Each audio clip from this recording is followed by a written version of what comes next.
Lundi 11 mars. 27e jour du carême à domicile. Une famille immigrée. Un père de famille, une maman et leur tout jeune enfant ne demandent qu'à vivre en paix. Hélas, la mort plane sur l'un d'eux. Ils sont obligés de fuir.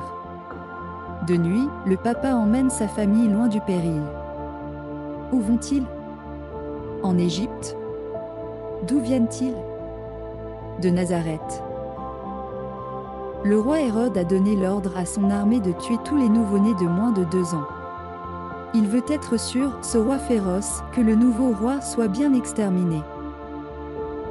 Les mages, venus d'Orient pour adorer Jésus, lui en avaient parlé en toute innocence.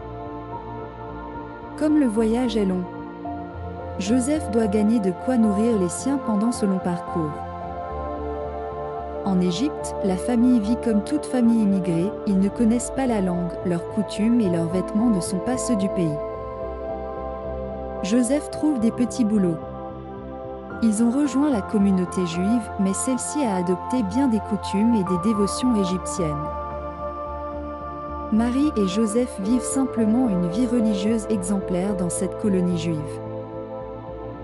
Jésus grandit dans ce pays étranger, il y apprend à marcher et à parler. Ses parents lui parlent de Jérusalem.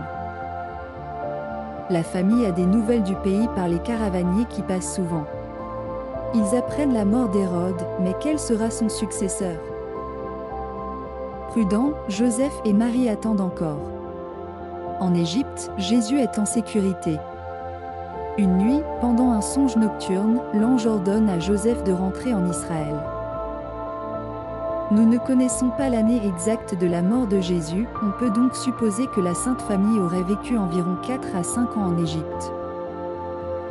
Le Fils de Dieu, Marie et Joseph vécurent une vie d'immigrés. Y pensons-nous suffisamment chaque fois que nous parlons d'immigration? Prière.